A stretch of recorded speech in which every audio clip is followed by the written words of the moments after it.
Hi, this is John Florescu here in Bucharest, Romania, and Michael O'Hanlon, my guest from Washington, D.C., where he serves as a senior advisor to the Brookings Institution. You were a physics expert as an undergraduate at Princeton University, and then I guess took your PhD in Public and International Affairs, the Princeton School of Public and International Affairs. Anyways, thank you very much for coming. My We're going pleasure. to touch a little bit on your book, The Art of War in the Age of Peace, which came out how long ago? How long was that out? That came out 2 years ago. This year, I put out a book on military history, which I've been promoting quite a bit. But The Art of War in an Age of Peace came out in 2021. 2021. Our attention is going to turn primarily on the near here where I am in Ukraine. And I guess I often start with our guest is, what do you see as the status of the war today? I think it's largely stalemated at the moment, and it doesn't mean it will stay that way. But we're tracking it at Brookings. A lot of people, of course, are tracking it, and we're not doing independent on the ground research, but trying to compile and analyze. And it looks to me like Russia has been holding about 17% of Ukrainian territory for about 6 months straight. Very little movement. A little bit of Russian progress recently around Bakhmut, a little bit of Ukrainian progress last fall around Kherson, but most of the major changes occurred in the first 6 months of the war. And I don't necessarily expect radical developments to unfold, even with the much awaited spring offensive that Ukraine is apparently now planning. I think it's largely stalemated, but again, that doesn't mean it will stay stalemated. I don't know if it'll change militarily, but of course, there's a broader political and economic framework within which this war occurs, and that could change in a number of ways that we're all aware of. I noticed looking into your book, you were quite an expert. You're a defense analyst early on in your career, and you're quite focused on the question of the United States being realistic about the real troop engagements that are required or military hardware required for an engagement, and that we are going forward a bit sloppily. Do you think the United States, of course, we have no troops there, but do you think the United States correctly assessed what would be necessary at the beginning? For the Ukraine conflict? Yeah. Oh, I think first of all, I still try to do defense analysis. I still think that in many ways, my core area of technical and methodological expertise is military analysis. And I've branched out in my 30-year career at Brookings and done matters of broader strategy and US-China relations and topics like that. But I begin and hopefully still remain as a defense analyst. Yeah. And I did a long paper last summer looking at a possible Chinese blockade of Taiwan and how Taiwan, together with the United States and Japan and perhaps others, might respond, and did quite a bit of modeling of military operations and combat scenarios to try to assess who I thought would win. So I'm still doing a fair amount in general on that subject, but in specific with respect to your question and Ukraine, what I would say is that the CIA thought that Russia would win in a few days. Yeah. And to the CIA's credit, they saw the war coming, and we helped warn Ukraine, helped prepare Ukraine. And that's part of why the CIA's predictions were incorrect. So you could almost imagine the CIA being multiple organizations, and the analytical side that predicted a Russian win in a few days might have been right, except that the operational side did such a good job helping Ukraine and warning Zelensky that he managed to avoid those obvious early pitfalls. His forces were prepared to stop the Russian air attack on the airfield north of Kyiv. That 40-mile traffic jam occurred on the highway going into Kyiv. And a lot of that was because of good tactical warning, as well as the preparations that we had helped Ukraine make in the previous 8 years. But still, we clearly did not have a good strategy in mind. We were thinking very tactically. We were improvising. We were facing and handling and addressing the most acute, immediate threat through the whole period of late February, March, April. I think it was only by the time we got into the spring that we had established a little bit of a semi-calm where you could just sit down and analyze. But even after that, our interventions in the conflict, if you will, were very specific and tactical and incremental, step by step. We spent time, for example, figuring out whether to give Ukraine HIMARS, high mobility artillery rocket system, through the summer, and then we spent a lot of the fall debating air and missile defense options, and then tanks. And so the whole approach has been to go step by step. And I wrote a column a couple of months ago in the Washington Post newspaper defending that approach for the first 6 to 9 months of the war, but suggesting that by now it's time to be a little bit more strategic and think more long-term about what kind of outcome do we really think we can help Ukraine achieve. And let's provide the full suite of capabilities to try to achieve that outcome rather than just take one sort of Band-Aid approach at a time. Yeah, you had a feeling that the administration was feeling its way through this engagement. What would the Russians, how would they respond? What would be their reaction? Yep. Wesley Clark was on this program in the fall, and he said that the West must convince Putin, I think he said in the next short period of time, that this war isn't worth it. It just is not worth it. Do you think that we have, since the beginning of the fall, demonstrated that it's too high a cost for Putin? No, I certainly agree with General Clark's aspiration. Yeah. I'm not sure I agree. I don't know exactly what words he chose, so I won't disagree with him, but I'll just be more specific about my own views and say, I think Putin's prepared to do this for quite a while. And I think Putin's values and priorities are different than ours and different than really what would be in Russia's own long-term interest. But tell Putin that he's not going to be persuaded.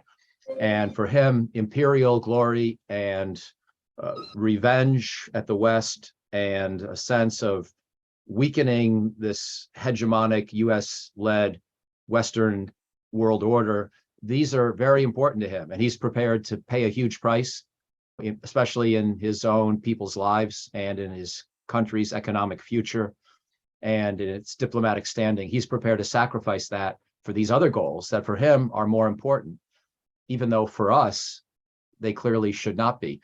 And I think he's certainly disappointed the war is still going, but it doesn't mean that he's going to be easily persuaded to stop it just because his highest ambitions were not realized. And for him, he's still hoping for a miracle like a Trump presidency or a complete turnoff of US aid due to the Republican Congress, maybe going more in a Trumpian direction, or some other kind of major shakeup on the Western stage, or maybe Zelensky getting killed or something that just completely changes the calculus.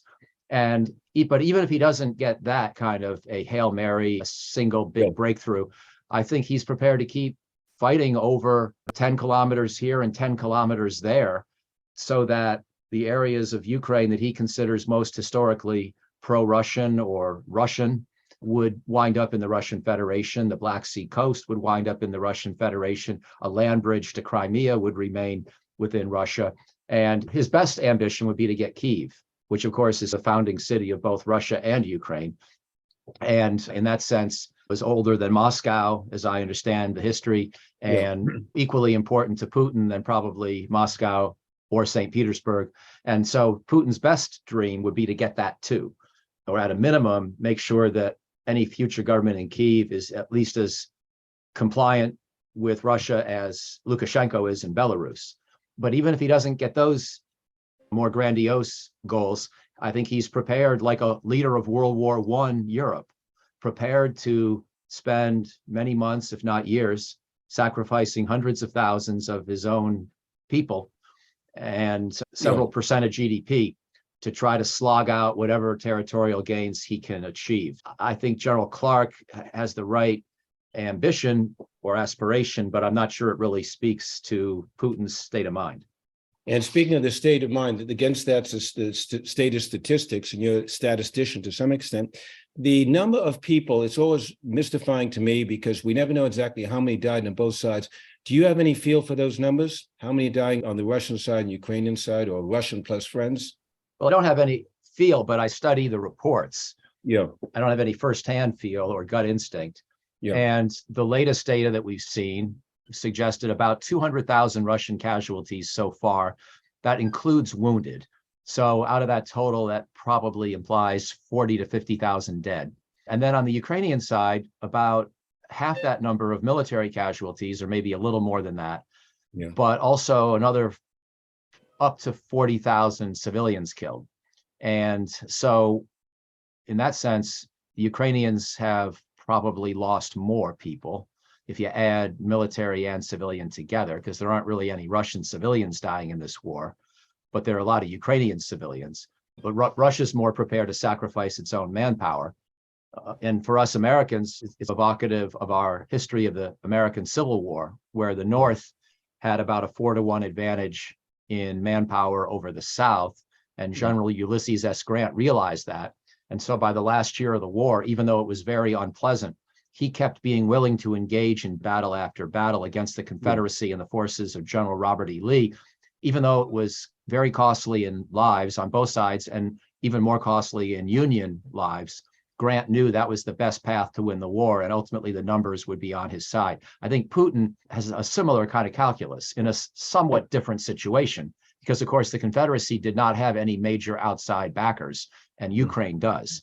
So for that reason, we can hope that Ukraine can withstand this. But I believe Putin's calculus is not too different in narrow military terms from General Grant's calculus in the American Civil War. He's just going to keep grinding away, and he's willing to pay a very high price for what he sees as the future of the contest between East and West. Ukraine is where that contest has occurred for centuries, and Putin's not about to lose it, not about to lose Ukraine, come what may. And with the months to look back over, we said it hasn't been a great victory on the military side. But as a chess player, how would you rate Putin? I thought he was good until last year. I thought that he was impressive, a callous, brutal man, but nonetheless a pretty good chess player. For example, when he intervened in Syria, he had spent 4 years watching the United States not get involved in the Syrian civil war and reading every specific step and every speech that President Obama would give, where sometimes Obama claimed that we would ensure regime transformation in Syria. But Putin took stock of what the United States was actually willing to do. And he realized that Obama was not interested in taking chances, paying a very high price, thought that Assad would fall anyway, just didn't really have any interest in the second term of his presidency being an American president who would focus on foreign military operations. And so by 2015, Putin had figured out Obama, maybe in some ways better than Obama understood himself. And I thought Putin was, if nothing else, a very good chess player, to use your phrase. But this all turned that upside down for me, because I just don't see, you got to have a particularly twisted, warped view of the world to think that this war is worth it. And unfortunately, I believe that Putin does have that twisted, warped view, as I just said a few minutes ago. Yeah. But I don't think there's any particularly strong analytical case for backing that up. Russia's already far and away the biggest country on earth. It already has tremendous resources. Why would you sacrifice your access to the broader world economy? Why would you stymie your people's ability to, again, achieve the greatness that it's historically often displayed in science and mathematics and engineering and all the things that require interaction with the outside world? But Putin's throwing all that away for a generation of Russians. So I don't think his calculus is really particularly defensible, and therefore I can't call him a very good chess player. He is following perhaps his own priorities. He is developing policy based on those own priorities, but the priorities are so misplaced as to make me think that he's not as smart of a guy as I used to believe. Yeah, we'll go into China in a second because that's part of the conversation, but I just want to open it up for questions. If there's anybody among the viewers right now that want to pop in here and ask a question, I'm entirely open to. Anybody out there? I'll jump in. Yeah. Michael, good to see you again. Thank you for joining us. Likewise, great to see you. I want to roll back to the micro question in U.S. tactics about the gradual approach to arming the Ukrainians. There's sort of two arguments. I think you mentioned both of them. One, or maybe you didn't, but people mentioned one is fear of escalating, giving them too many weapons that would be a problem with Russia. The other is give them weapons that they have the capability to actually use because of these technical issues of if they know how to fly these kind of planes with those kind of planes, and do you have the ammunition for the HIMARS and those sort of issues. I'm just curious because you look at this in detail. Do you think both were equally important in the slow movement of your support, or do you think the fear of looking like we're escalating was more or less important than the actual physical and mechanical aspects of it? I think that logistically, for the first 6 months of the war, there was an argument in favor of going slowly and addressing the most acute need and making sure the Ukrainians could nail that. Javelins and Stingers in the early days. and then an ability to sustain communications and get a better picture of the battlefield, and then the HIMARS. So the first 6 months of our decision making, I have no real issue with. And also, as we discussed earlier, making sure the Russians wouldn't escalate, that they would get used to this, sort of like the frog in the boiling water, or the frog in the gradually warming water that never quite notices it's being heated and winds up dead because it never sensed an obvious change and therefore didn't get out of the water. I think Biden had some understandable concerns that Russia might escalate. And so I have no criticism of that. Also, we didn't really know how well the Ukrainians could fight in this period. And we had seen problems in the development of their armed forces in the previous 8 years. By the end of the summer of 2022, however, I think we knew that Ukraine could absorb a lot, that the war was not going to be quickly decided, and that we needed to start, therefore, getting more strategic about how we would support Ukraine, develop a package and a suite of capabilities that would maximize its prospects on the battlefield. So I become more critical of Biden by, let's say, the late fall. And in fact, that's the first time I wrote. I had been in Ukraine in September, and I advocated upon my return some increases in certain capabilities, but didn't have a big issue at that point. I thought that Ukraine needed tanks, but that seemed like the decision the Biden administration would come to next. But then it took them 4 or 5 months.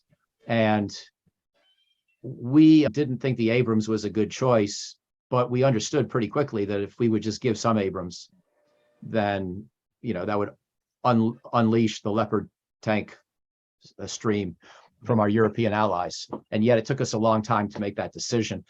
And I don't think that was smart. We should have used the winter time to help the Ukrainians get those tanks and train on those tanks. That would have been long enough to get them in pretty good shape. These are people who know how to operate armored equipment. They are people who know how to conduct a certain amount of combined arms maneuver warfare, but they needed a few months to learn how to operate these particular systems, learn how to maintain them, establish maintenance facilities and depots, establish supply lines for spare parts coming in from the West, even beyond the initial provisioning of the systems themselves. All of that should have been happening full bore throughout the winter, because the natural time to want to be ready would be spring. And now it turns out we're going to need the spring to do a lot of that transferring and training. And then we're not even going to have the fighter jet debate really until maybe the summer. So I think that increases the odds that this will be at least another 2 years of war. And I'm not suggesting Ukraine will ever win back all of its territory, but I think we owe them the chance to try. And so my view is that the tanks and maybe some attack helicopters should have been provided early in the winter. And in fact, my understanding was that debate was already well underway in the fall, but then I think the Biden administration threw sand in the gears at that point. So I become more critical of them as the war continues onward, as 2022 winds down. As for the fighter jets, we had General C.Q. Brown here at Brookings last month. He's the Chief of Staff of the U.S. Air Force. And I didn't want to grill him too much about Ukraine because it's not really his area of responsibility. He's in charge of training and equipping the American Air Forces. But I did say, I don't want to talk too much about Ukraine, General, but can you tell me roughly how long it would take, do you think, for a pilot to get trained on an F-16? And he said, in the U.S.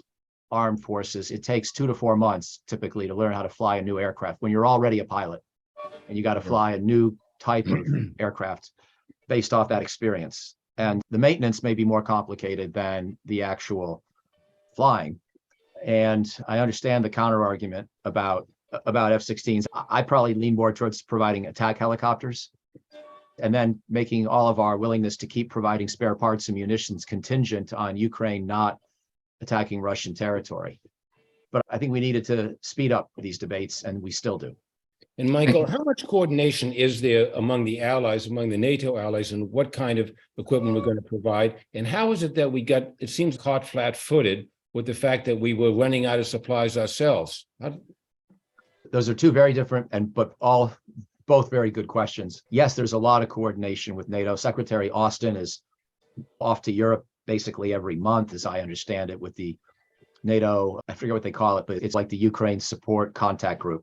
And it meets all the time. And I'm sure he's talking on the phone frequently, even when he's not there.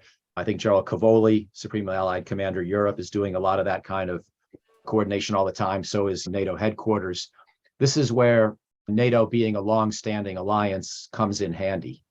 because we certainly coordinate. It doesn't mean that all the weapons are interchangeable, and it doesn't mean that any of the supplying and maintaining is easy, because we have so many different discrete systems within NATO. But we at least know pretty well what they are and how to deconflict how much we're giving of each. So I think on your first question, I can give a pretty good answer. On your second question, the situation is less encouraging and less defensible, and the supply chains are vulnerable, partly because we've been slow to realize you don't want to depend on China for key components of national infrastructure or weapons. Also, we put efficiency ahead of having an ability to fight a prolonged war.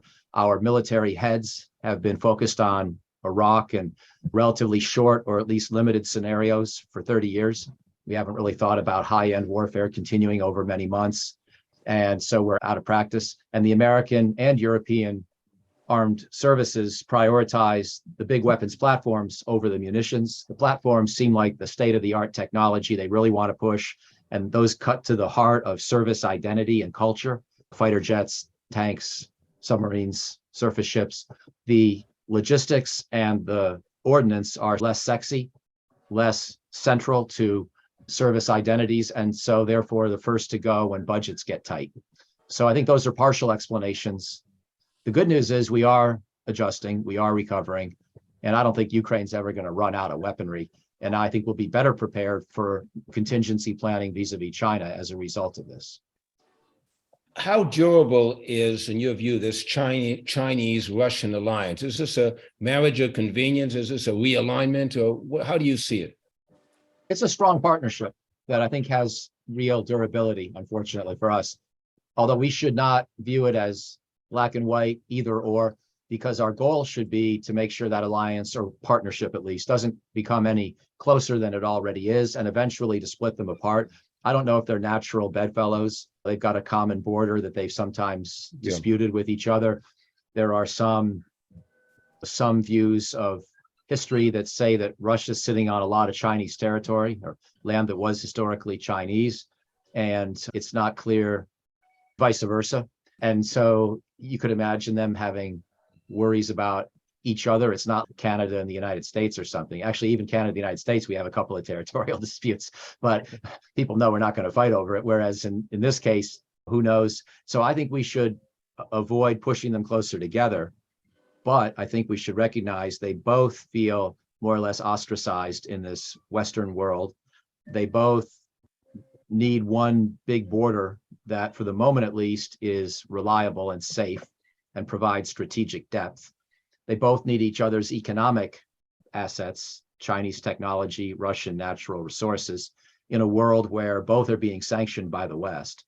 And I think also Putin and Xi seem to get along, although I'm sure Xi is surprised about the war, and at least about the duration and intensity of it.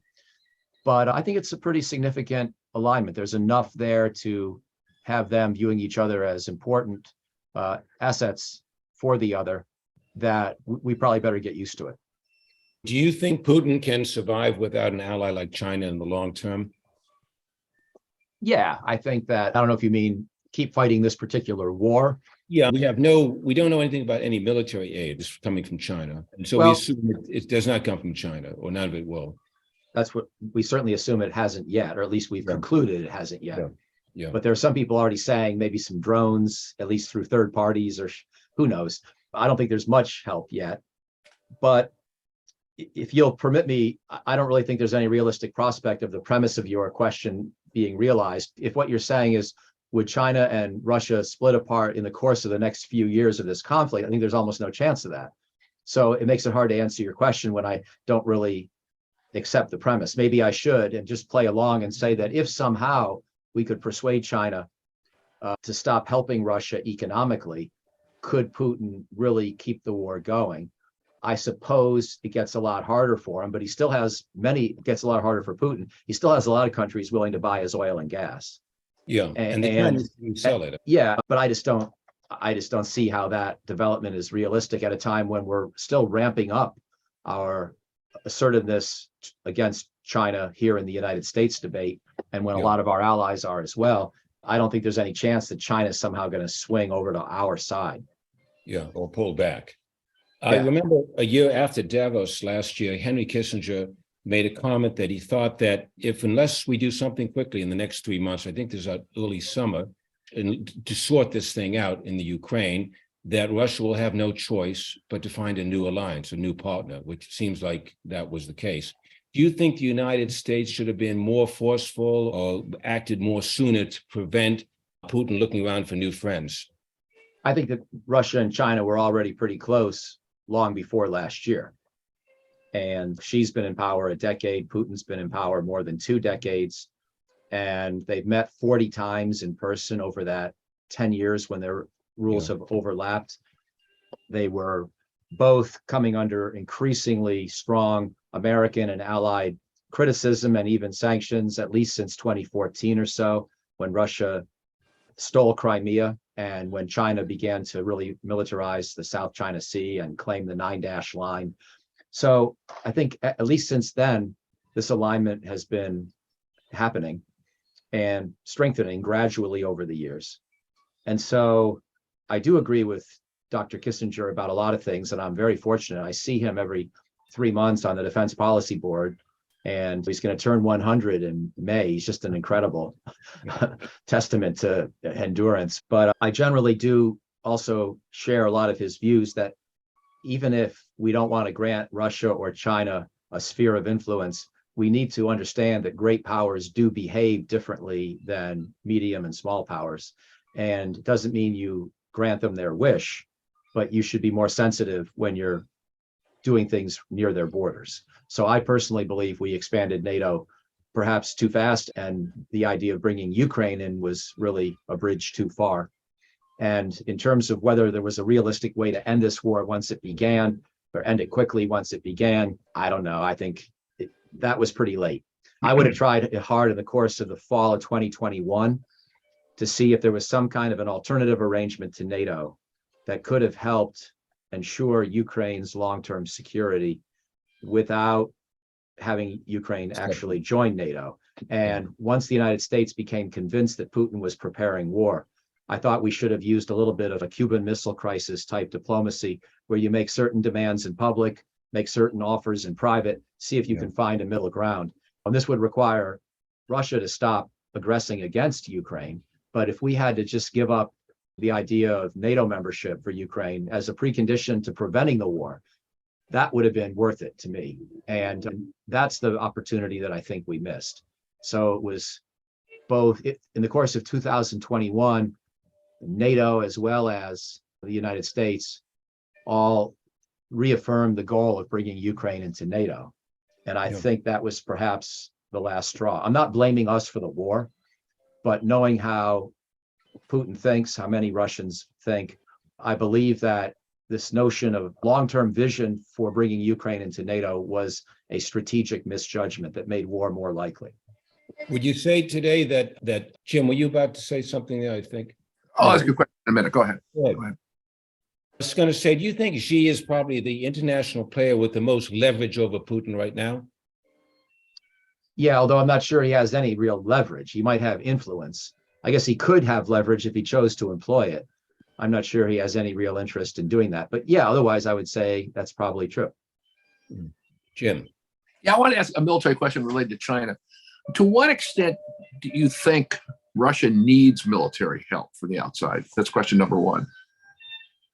I don't know if they desperately need it. I think that they can probably ramp up production of dumb bombs and artillery shells and work to get their factories churning out simpler technology. I'm not sure that being able to keep up artillery shelling is going to be enough for them to win back a lot more territory, but I don't know that they're going to completely run out of beans and bullets just because nobody's really trading with them, or nobody except Iran and North Korea. I don't know which particular bottlenecks in their industrial base have absolutely required imports, but I think they can probably figure out how to keep making tanks, shells, dumb bombs, airplanes, and artillery rounds without outside help. So that leads to my second question. Is the explanation that China has not provided military help so far the fact that Russia doesn't need it and hasn't asked for it? Or is it because China would not provide military help even if they were asked? I think it's the latter. I think they have been asked. I think we have good reason to believe that Russia's made that request on multiple occasions. And that's part of why a lot of people in the US government have been warning China against providing the help, because they think this is a moment of maximum temptation, that Russia needs the help. At least Russia thinks it needs the help, whatever my analysis may be. And certainly if you're Russia, you would want the help, even if you didn't have any reason to think it was going to turn things around radically. You would prefer to have the help than not have it. And that would also counter the Western narrative that half the world is united against Moscow, and Moscow, for its part, has no real friends except people who want its oil and gas. And I think Putin's been asking, and Xi has been saying no. But we've seen a couple of these occasions where apparently some country had bought Chinese drones, and that country then provided the drones to Russia, and then maybe goes and buys more drones from China, and then we suspect that's actually being done with Chinese connivance. So it becomes an indirect form of China arming Russia, at least with some support technology, maybe not with lethal ordnance. Those kind of debates appear to be ongoing in the government. I think that China's been trying to get away with a little bit of indirect help to Russia. Russia's asking for a lot more, and we'll see if it gets it. Why does China feel so constrained to give it? The NATO is supplying Ukraine. If China and Russia feel like they have similar interests, why isn't China providing weapons? Remember, I use the word strategic partnership, or maybe a strategic alignment. I don't consider it an alliance. They're not going to fight for each other. And one thing is definitely not true. What was said at the Beijing Olympics in early February of last year is definitely not true. This is not a relationship without limits. It's a relationship with limits, because China needs the rest of us to keep buying its stuff. China is in an exposed position in the international economy. And I don't really think China welcomes this war, by the way. Some people say it keeps us distracted, so it's good for them. Some people say they like Putin so much that they're glad to see him punch us in the nose and would like to see him get a win. But I actually think that the Chinese would prefer to have the world economy undisturbed, keep their chances for rapid recovery after COVID, keep growing at 6-7% a year. And that's the world they prefer. I think the Chinese are relatively rational actors on most matters.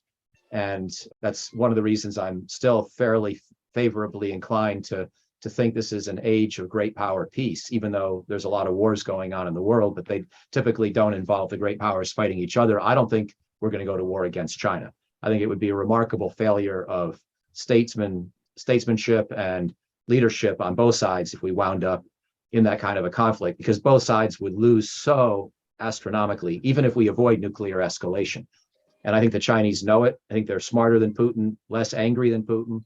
They still want to exercise greater influence on the world stage, commensurate with their power, but I don't think they want to just blow the whole thing up, whereas Putin seems willing to take that chance. So if the Chinese don't want to blow the whole thing up, they'd like to give Putin enough support that he gets some of his objectives and then maybe ends the war and fails to escalate the war.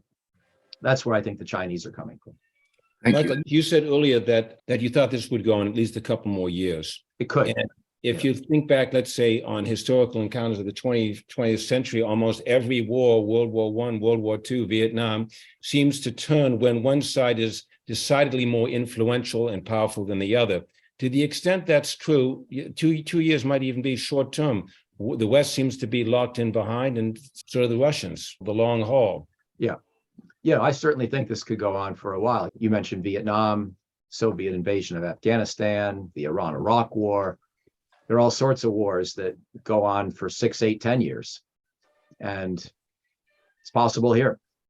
So, given the position of Zelensky and Putin on questions of Crimea, I imagine those two coming together on a deal, so long as one or the other is in power. What's your view about that? You're probably right, although speaking in late March of 2023, after another year or two of stalemate, who knows what's possible, if that's indeed what happens. It's also possible that you could imagine some kind of a clever shared sovereignty arrangement, or maybe even trade-off where Zelensky lets Russia have Crimea, which they basically already had before this war, as Yeah. long as the Russians basically give back most of the rest of what they've got. And maybe we have some long-term referenda on certain of the regions that Putin says he annexed. So for now, you let Russia control half of the 4 provinces in the south and east that Putin annexed. And then in the year 2050, when both Zelensky and Putin are presumably gone for good, or at least Putin, you have referenda that allow people who live there now or live there in 2050, and people who previously had lived there, to vote to determine who gets what. And you could imagine deals like that Yeah. that would punt the long-term solution down the road and Yeah. allow people to save some face, and then finally to stop the war. And then I've just written a paper that came out last week in foreignaffairs.com with Lise Howard of Georgetown. Yep. And we proposed an arrangement that's different from NATO, but still would allow some form of a security pledge by Western nations to shore up Ukraine's long-term protection, even after this war is over, to reduce the odds that Russia will try again someday. So you can imagine some kind of a framework like that, that was maybe, because it wasn't NATO, maybe Russia could live with it. And because it still had something close to a security guarantee, that Ukraine could benefit from it. And that could be part of the negotiation as well, perhaps. Do you fear that there's kind of 2 mindsets among the Western allies? One that is ready to talk about land for peace, maybe the Macron point of view a few months ago, and others like Poland that's ready to up the ante in terms of the military game. Do you think there's a little bit of a lack of similar mindset, a locked mindset? And could that get worse? There's definitely differences across the alliance. I was in Lithuania last week, and most of the Lithuanians I spoke to are adamant that Ukraine should be in NATO and soon, and that discussing that possibility, or maybe even preparing a plan or a roadmap for that outcome, should be part of the NATO summit in July in Vilnius, Lithuania. Mm-hmm. And that seemed to be the preponderant view in that country, that small country of 3 million people that, of course, suffered as part of the Soviet Union, and certainly suffered from all the wars that traversed its territory over the centuries. Whereas if you look to the West, Germany's still trying to imagine a path forward that preserves some friendship. And I don't even think the United States really wants to bring Ukraine into NATO. We got enough problems without wanting to have that fight on our hands as well. Yeah. There are definitely some big divergences. And I think you're right. It's the Baltic states and Poland. And I'd like to hear from you guys how things look from your vantage point. But to me, the Baltic states and Poland seem like the truest believers in just confronting Russia. And then after that, maybe not quite as intense, just to the north and just to the south on the border, eastern edge of NATO. And then as you move westward, it varies country by country. Do you think I have it about right? Yeah, no, I think so. I think obviously I'm an American, but we have Moldova right next door. So Moldova is unprotected. It's right on the border. And I think there's a lot of sensitivity about what the Russians and the 14th Army would have being so close and so near. So I think there's a sense also that so much of U.S. forces are in Romania and operating out of this region that here we are antagonizing the Russians once again. So, the relationships go back 200 years of lands going back and forth, and they don't feel 100% at ease. So they probably like the job done well and done it once and for all. In terms of threats, I want to ask you about the announcement early in the year that Russia was going to be putting forces in Belarus next door. Do you think he's cried wolf too many times? Is anybody taking seriously that Putin would actually use nuclear weapons in your world? I think a lot of people have the view that I do, which is even if the chance is 1%, you got to worry about it. Yeah. And the idea of dismissing a nuclear threat as just simply laughable and entirely implausible to the point where it doesn't even need to affect your thinking and you can let the thought just pass through. Yeah. I don't know too many strategists in that category. Yeah. So it would be extraordinarily risky for Putin. And he would have to do it. I think one thing we can conclude, knowing Putin, is he would only do it if he could somehow convince himself that there were follow-on steps that produced an outcome that he wanted. He wouldn't just do it out of pure spite and out of pure frustration or desperation. Yeah. But if he thought he could, let's say, hypothetically, let's say we're still in a similar place in a year and a half in the summer of 2024.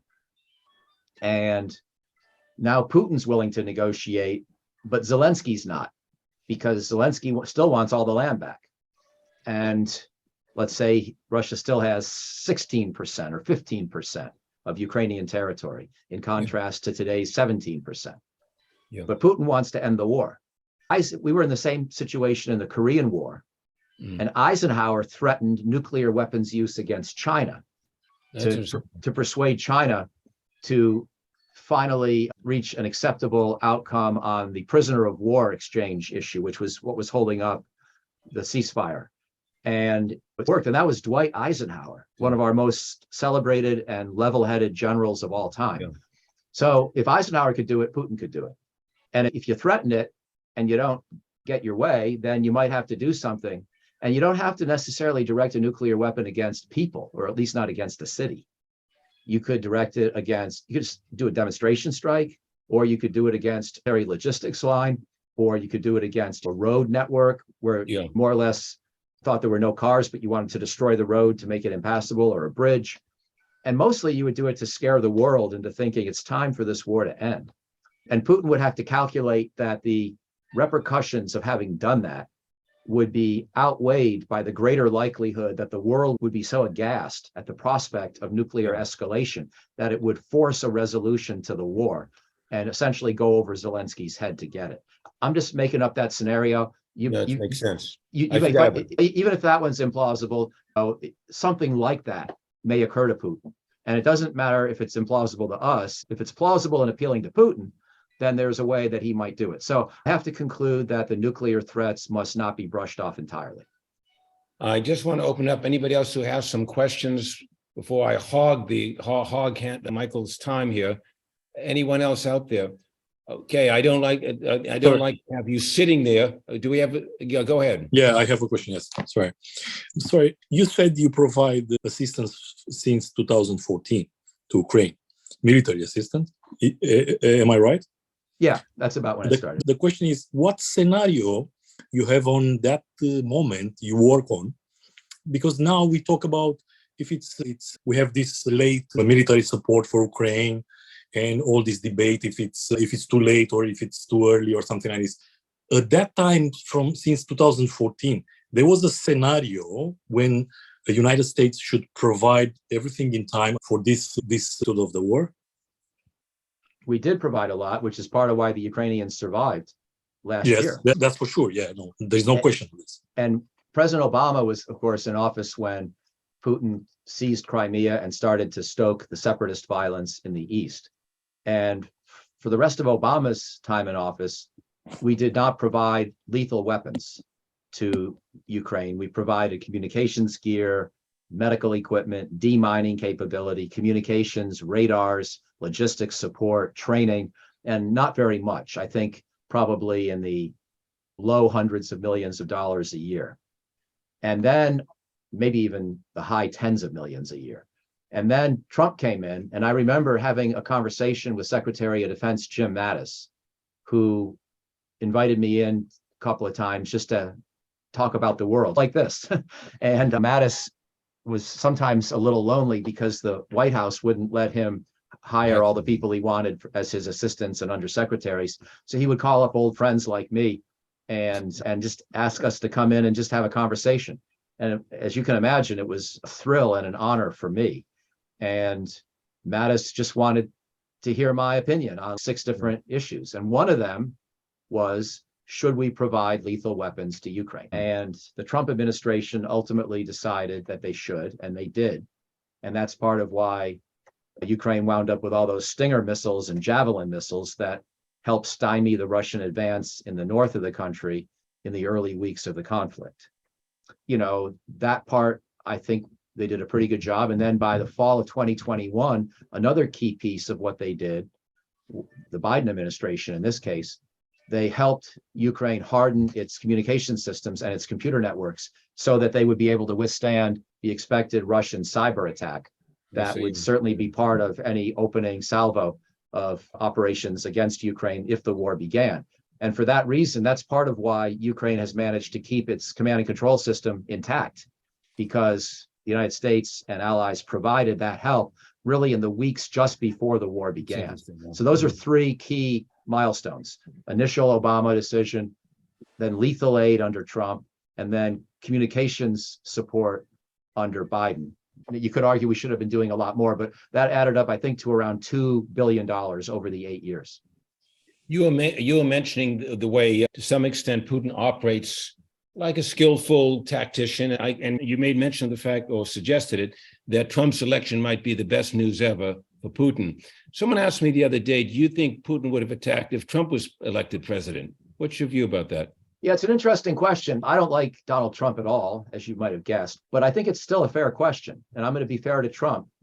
And what I'm going to say is that on this particular issue, I think Trump might be right. At least there's a chance, because I think that as long as Trump was president, Putin would have known that Western policy against him was probably not going to become overly harsh. Trump would not lead the push for sanctions or for tougher military preparations. He might keep the NATO presence in the Baltic states. He might keep the existing sanctions. He'd probably be a little bit paralyzed and not really wanting to cozy up to Putin too much, because then he'd come under enormous criticism in the United States. But deep down, Trump likes Putin and Putin knows it. And so I don't know if Putin would have felt the need to make a move while Trump was president. On the other hand, you could also argue that if Putin got to the point where he felt that the use of force against Ukraine was going to be important, then maybe the best time to do it is while Trump's in the White House, because Trump won't really respond that forcefully, whereas another American president might respond more forcefully. So I think it's inherently an unknowable, but there's a chance Trump's right. And when you were talking earlier about noises and whispers in the Republican Party or at the base level, hey, we just can't afford this war in where's this place, Ukraine? How much of a likelihood that is likely to take stronger form and force in U.S. politics? I think it will take stronger form because the war is going to become more frustrating.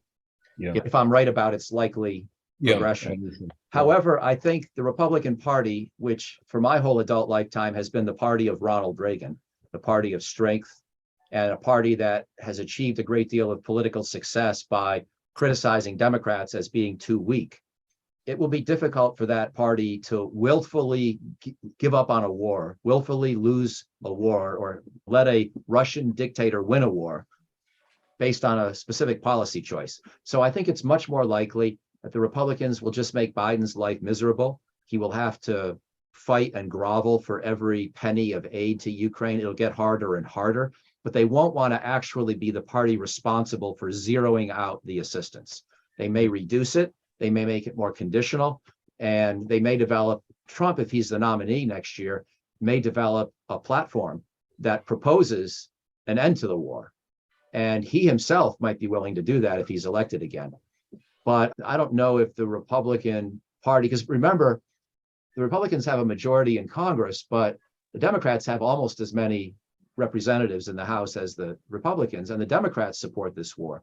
So unless the leadership of the House is just unwilling to support this at all, there still could be a bill that's passed with 2/3 of the Republicans and 2/3 of the Democrats that would actually have pretty overwhelming support to give Ukraine another $10 billion in September or something like that. It might be $5 billion less than Biden wanted, but it still may be enough to keep Ukraine going.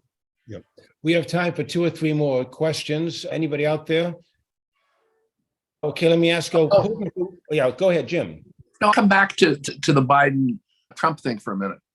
One of the things that has never been clear to me is if Putin thought Biden and NATO would strongly support Ukraine, or he didn't think they would.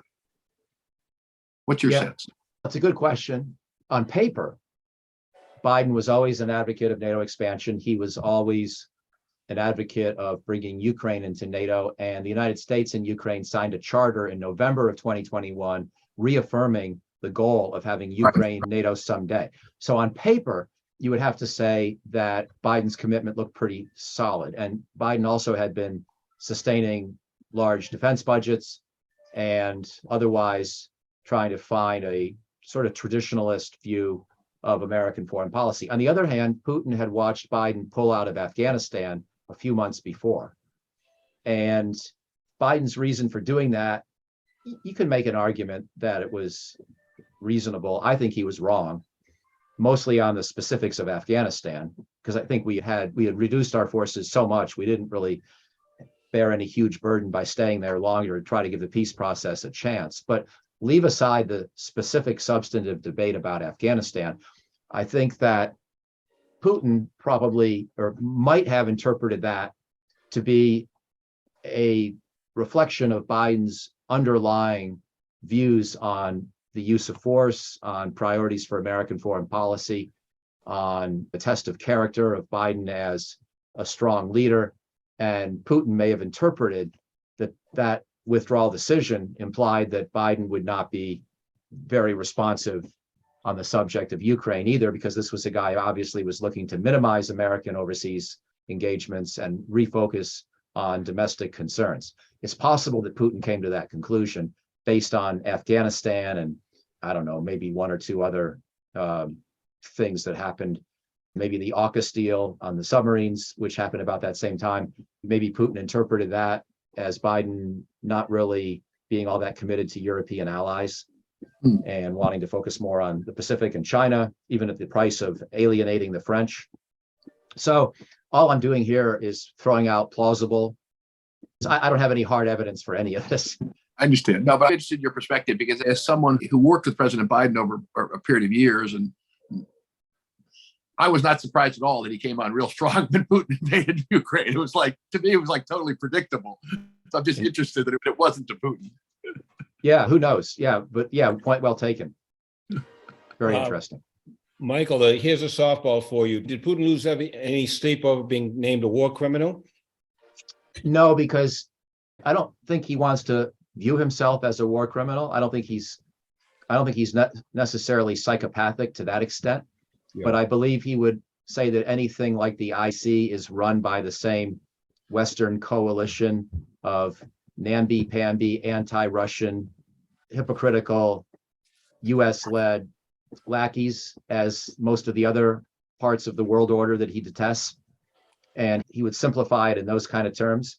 The same way when he calls Zelensky a Nazi, and at one level he knows that's pure BS. On the other hand, he half believes the underlying worldview that leads to that view, that he sees Zelensky as a traitor to the greater Eastern Russian view of the world, that he thinks that anything like the IC is run by people who are caught up in their own power and who have these 21st century values that lead them to be sacrosanct and hypocritical and holier than thou. And I think Putin definitely believes all that about us in general, and therefore probably applies that to the ICC. Michael, we're right on the time here. Listen, I have to thank you. I had another page and a half of questions, but you answered half of them without my even asking them. It's a fascinating thing. I'm sorry I didn't get more into your book. I wanted to ask you about grand strategies. But anyways, it was a very enjoyable session. And thanks a million for being with us. My pleasure. Best wishes to all of you and hope to be in touch again soon. So long.